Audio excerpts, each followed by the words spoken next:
జై శ్రీరామ్. అందరికీ నమస్కారం. నా పేరు వేదాంశీశ్వరు. ధ్యాయే భద్రాద్రి వైకుంఠ రామం సీతారమాన్వితం శంఖచక్ర ధనుర్బాణధరం సౌమిత్రి సేవితం.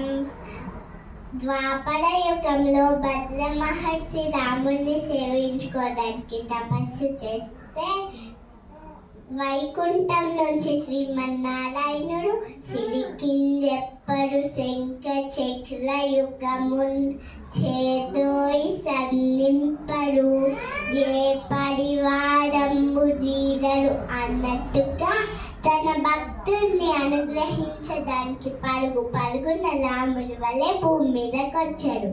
వెంటే లక్ష్మీ అమ్మవారు ఆదిశేషుడు అందరూ స్వామిని అనుసరించాడు. భద్రుడు 1000 ఏళ్ల తపస్సు ఫలించింది.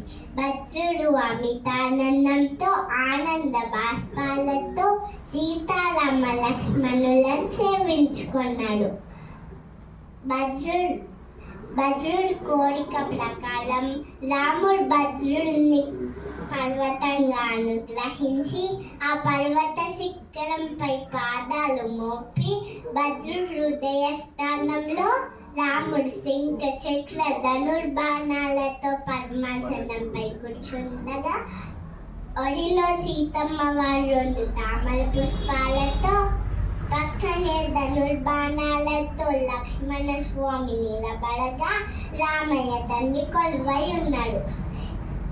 ఈ భద్రాచలంకి వైకుంఠ రాముడిగా శ్రీమన్నారాయణుడు మరోమారు శ్రీరాములాగా అవతరించాడు. అందుకే ఈ భద్రాచలం దక్షిణ అయోధ్యగా కీర్తించబడుతుంది.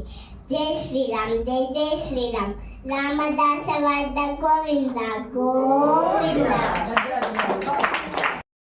రాజా రామ్ పతిత పావన సీతారాम सुंदर विग्रह में श्याम गंगा तुलसी सालग्राम भद्रगिरीश्वर सीताराम जगत जनप्रिय सीताराम जानकी रमण सीता